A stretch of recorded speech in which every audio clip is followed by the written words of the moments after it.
दोस्तों नमस्कार। स्वागत है आपका आपके अपने YouTube चैनल अभ्यास मंत्रा में।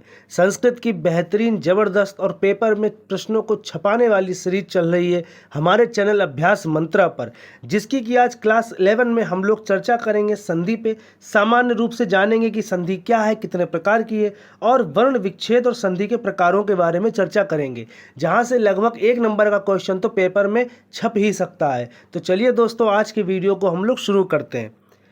दोस्तों सबसे पहले हम लोग जानेंगे कि वर्ण विच्छेद क्या होते हैं। देखिए दोस्तों, यहाँ से संस्कृत के पिछले पेपर्स में एक आध बार पूछा गया है, तो ये चीज़ आपके लिए इम्पॉर्टेंट भी है। अब वर्ण विच्छेद, देखिए दोस्तों, वर्ण का अर्थ तो वर्ण से होता है और विच्छेद का मतलब होता है अलग करने से। मतलब कोई शब्द जितने भी प्रकार के वर्णों से मिलकर बना है, उन सभी वर्णों को अलग अलग करना ही वर्ण विच्छेद कहलाता है। अब एक बात और जान लीजिए। देखिए दोस्तों, जब मैंने आपको स्वर और व्यंजन पढ़ाए थे, तब मैंने आपको बताया था कि जैसे कि मान लीजिए क लिखा हुआ है, तो ये का एक व्यंजन है। लेकिन आपको पता है कि व्यंजन जो होती हैं स्वतंत्र ध्वनियाँ नहीं होती। व्यंजन तो स्वरों की सहायता से लिखी या बोली जाती हैं।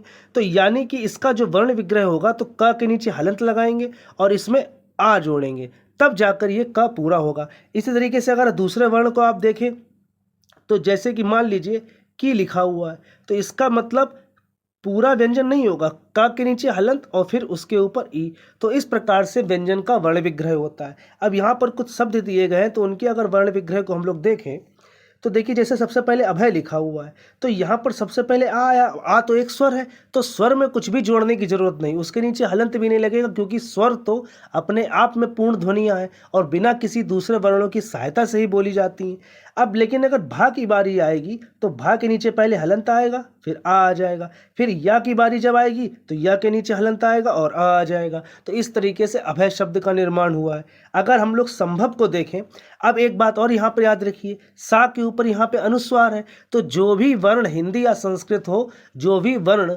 ऊपर होता है वो हमेशा आधा होता है। ये बात आप ध्यान रखिएगा। जैसे देखिए, सा तो नीचे, सा के ऊपर अंक की बिंदी है, तो सा आधा नीचे है, तो सा पहले आधा बनेगा यानी हलंत के साथ, और फिर उसमें आ लगा देंगे और उसके बाद माँ बनाएंगे, जो सा के ऊपर अंक की बिंदी अनुस्वार है। अब इस माँ में कुछ भी नहीं जोड़ेंगे, क्योंकि माँ को तो हमें आधा ही रखना है, क्योंकि वो अंक की बिंदी ऊपर लगी हुई है।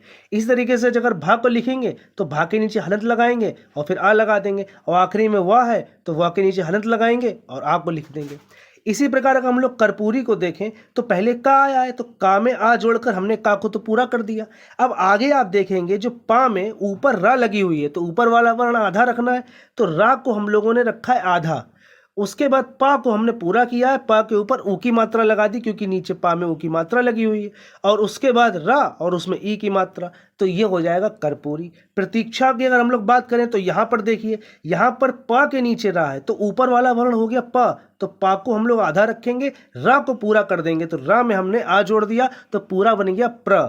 फिर ता में ई की मात्रा, तो ती हो गया। अब ये छा छत्री है, जो मैंने संयुक्त व्यंजन आपको बताया था, तो छा किससे मिलकर बना है, का और शा से, और इसके ऊपर आ की मात्रा है, तो ये बनेगा छा। तो इस प्रकार से प्रतीक्षा शब्द बनेगा। वर्ण विग्रह की प्रैक्टिस आप करिए, गूगल पे जाइए, शब्द निकाल लीजिए और वहाँ से प्रैक्टिस करिए।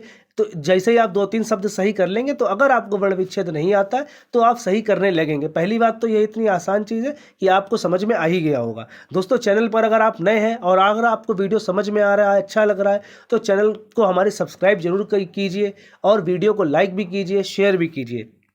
दोस्तों, अब हम लोग जानेंगे संधि। देखिए दोस्तों, सबसे पहले संधि की परिभाषा क्या है, तो वर्णानाम परस्परम विकृति मत संधानम संधि, यानी कि वर्णानाम माने वर्णों के, परस्परम माने परस्पर, विकृति मतलब विकार, संधि मतलब संधि। तो यानी कि दो वर्णों के मेल से जो विकार उत्पन्न होता है, उसे संधि कहते हैं। विकार का मतलब क्या है, बिगड़ना। मतलब कोई रूप अगर बिगड़ जाए किसी का दो वर्णों के मिलने से, तो वो संधि है। जैसे कि नीचे आप देखें, तो इति प्लस आधी लिखा हुआ है, तो यहाँ पर ताप में ई की मात्रा थी, लेकिन जब संधि हुई तो ता के आगे या आ गया और ता आधा हो गया। तो ये विकार कैसे उत्पन्न हुआ, इसको तो हम खैर आगे जानेंगे, वीडियोस में, आगे क्लासेस में जानेंगे कि ऐसा क्यों हुआ, किस प्रकार की संधि है। लेकिन यही संधि है कि जब किसी वर्ण में में कुछ भी मात्रा या कुछ भी जुड़ा हो और उसके बाद कुछ और उसकी जगह आ जाए या वो बदल कर किसी और रूप में आ जाए, तो उसी को हम लोग संधि कहते हैं। अब यहाँ पर एक बात और आप याद रखिएगा कि यहाँ पर जो वर्णों का मेल है वो तो संधि है, लेकिन अगर कभी पदों का मेल या शब्दों का मेल आ जाए तो उसे समास कहते हैं। समास की चर्चा कभी आगे होगी, लेकिन कन्फ्यूजन ना हो और जल्दबाजी में आप गलत ना कर दें, तो याद रखिएगा कि पदों का मेल या शब्दों का मेल हो तो उसे समास कहते हैं, वर्णों के मेल को संधि कहते हैं।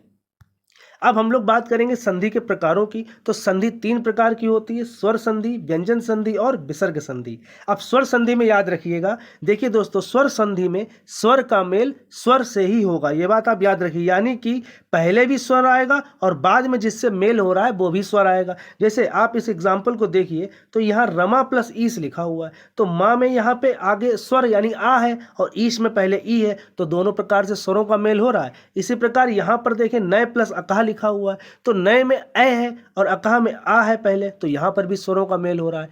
तो स्वर का मेल केवल स्वर के साथ होगा, तभी वहाँ पर स्वर संधि होगी। अब अगर व्यंजन संधि की बात याद करें तो व्यंजन संधि में याद रखिए कि पहले तो व्यंजन ही होगा, उसके बाद स्वर या व्यंजन में से कुछ भी हो सकता है। जैसे कि कस प्लस चित लिखा हुआ है तो सा तो व्यंजन है। अब एक बात और याद रखिए, अगर कस को इस प्रकार से लिख दिया है तो फिर ये व्यंजन नहीं है, फिर यहाँ पर स्वर है, क्योंकि सा में नीचे हलंत नहीं लगा हुआ है। जब भी वर्ण में नीचे हलंत लगा होगा तो वो व्यंजन माना जाएगा। तो अगर आप इस एग्जाम्पल को देखें तो सा में नीचे हलंत लगा हुआ है, यानी सा एक व्यंजन है, और आगे चा लिखा हुआ है तो चा एक व्यंजन है, तो व्यंजन का मेल व्यंजन से हो रहा है, तो इसमें तो व्यंजन संधि होगी। लेकिन अगर अगले एग्जाम्पल को देखें, वाक प्लस ईसा, तो का के नीचे हलंत लगा हुआ है, यानी यहाँ पर तो का व्यंजन है लेकिन आगे ई स्वर है, तो यहाँ पर व्यंजन का मेल स्वर से हो रहा है, तो यहाँ पर भी व्यंजन संधि होगी। पहले व्यंजन ही आएगा, बाद में स्वर या व्यंजन में से कुछ भी आ जाए तो व्यंजन संधि होगी, और दोनों तरफ अगर स्वर आ रहा है तो वहाँ पर स्वर संधि होगी। इसी प्रकार से अगर विसर्ग संधि को आप देखें तो पहले विसर्ग आएंगी, बाद में स्वर या व्यंजन कुछ भी आ जाए। जैसे कि नमः प्लस रथा लिखा हुआ, तो यहाँ पर तो विसर्ग ही आई है, आगे कुछ भी आए हमेशा विसर्ग संधि होगी। तो स्वर संधि, व्यंजन संधि, विसर्ग संधि आपको कैसे पहचाननी है? अगर स्वर का मेल स्वर से हो यानी दोनों तरफ स्वर हो तो स्वर संधि, अगर पहले व्यंजन हो और बाद में स्वर या व्यंजन में से कुछ भी हो तो व्यंजन संधि, और पहले विसर्ग अगर आ जाए, प्लस का जो साइन होता है उससे पहले अगर विसर्ग आ जाए, बाद में स्वर या व्यंजन कुछ भी हो तो वहाँ पर विसर्ग संधि। दोस्तों, यह बिल्कुल संधि का कॉन्सेप्चुअल वीडियो है, मतलब यहाँ पर केवल आपको कॉन्सेप्ट समझाया गया है। स्वर संधि के प्रकार, दीर्घ संधि, गुण संधि आदि तमाम तरीके की संधियों पर चर्चा विस्तृत रूप से और ट्रिक्स के साथ कि कैसे आप देख के पहचान लें, आगे की क्लासेस में होगी। आप आज की क्लास में इतना ही दोस्तों। वीडियो अच्छा लगा हो तो लाइक शेयर कीजिए और चैनल को सब्सक्राइब भी कीजिए। बहुत बहुत धन्यवाद दोस्तों।